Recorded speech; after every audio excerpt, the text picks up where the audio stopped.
we know of Major Peter Parks is just a glittering array of titles: 7 nationals, 6 opens, 8 Europeans, 30 unprecedented regional honours, and that's just for starters. There are all sorts of other things that he's taken bands into and won. So a talent that we absolutely have to pay tribute to. Now we've gone through kind of what he was like with the band and the control that he had over the band and the audience, but come on lads, what about away from the stage? What can we tell? Do you know that one of the great attributes of the guy and a great tribute to him is that everybody in brass banding talks about Peter Parks, the great major, and everybody, and we detected it in Colin a minute ago there, everybody slips into mimicking his voice, and it's as a compliment to him. It's the most natural thing in the world for people to talk about Peter Parks in the voice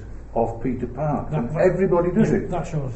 And it just shows what a great tribute it is to the guy. Yeah. But the master of that stupid technique is sat amongst us actually here, and that's Gary, and he's brilliant. He's like Peter Parks too when you listen to him, but it's such a great tribute to the man that everybody wants to do that, and it's a natural feeling of affection towards the man. I was telling Sandy, he invited Lucy and I for a meal at his house when he lived in Conisborough, was it? Conisborough, right? And he phones me up in the morning. He says, "No, don't be late, please. I'm usually punctual." He says, "Yes. Reverse the car up the cobbled drive next to the stables." He says, "I'll be there waiting to administer a small parking fee." His humour was brilliant. Yeah. His humour. When I looked at him as a kid, I thought, you're frightened to death of a guy. He had that much presence, but when you got close to him, he was terrific sense of humour. Terrific. I think people generally in banding have got that sense of humour, haven't they? But some of the musical directors at the top hill, you do actually. Yeah, maybe people didn't expect that of him, but he did. So tell me, what happened when he got cross? Did he get cross, or did he have a way of dealing with things that didn't involve shouting? I never came across him shouting and bawling, screaming. No, he wasn't one of them. He was quite forceful. Yeah. In what he wanted, but I never ever heard him shout as such. He'd be persistent, wouldn't he? In getting what he wanted out of you. I remember Jimmy Leggett at Fairies. He lived for Fairies band. But Jimmy says, when I saw his car there, he said it used to ruin my day.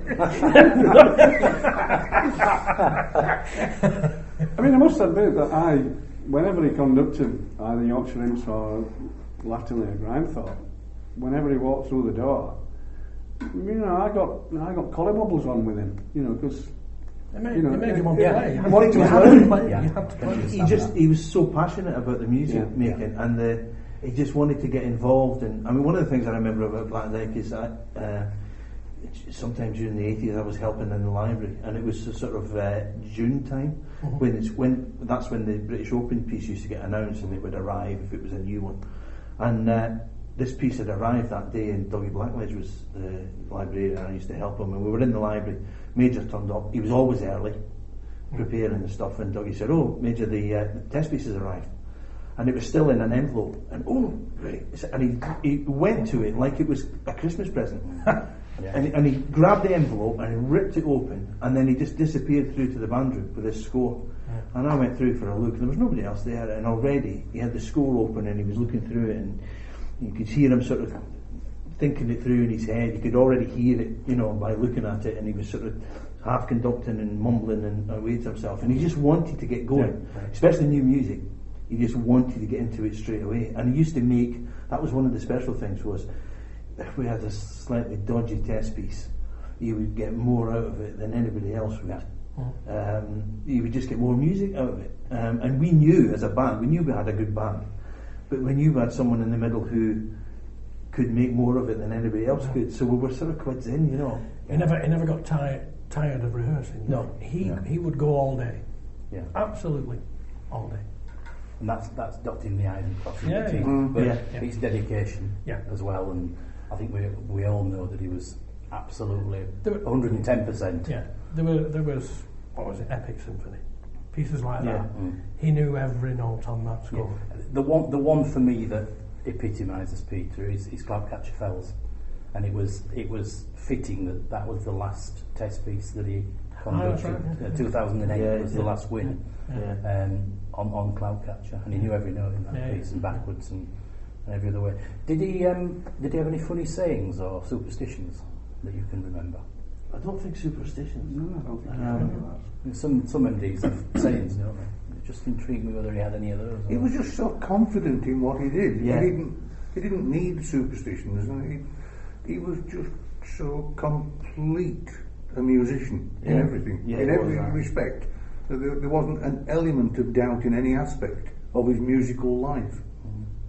And that's just so reassuring to every other player sat around beneath him. It was like having Alex Ferguson as your conductor. You know what I mean? It was just you knew that the guy was on top of it all, Yeah? He was in passionate. charge. and Passionate, I think. and Yeah. and that you would just you would do what he wanted, and that was it, because you knew that would bring success. It's the leading by example, isn't it? No. Yeah. And if bands are led by example, then they'll The performance. Yeah. they perform. Just to remind you, 0161 770 4083, the box office for the Queen Elizabeth Hall in Oldham, Saturday, May the 21st, and it's a 2:30 start in the afternoon. We hope to see you there. Thanks for watching.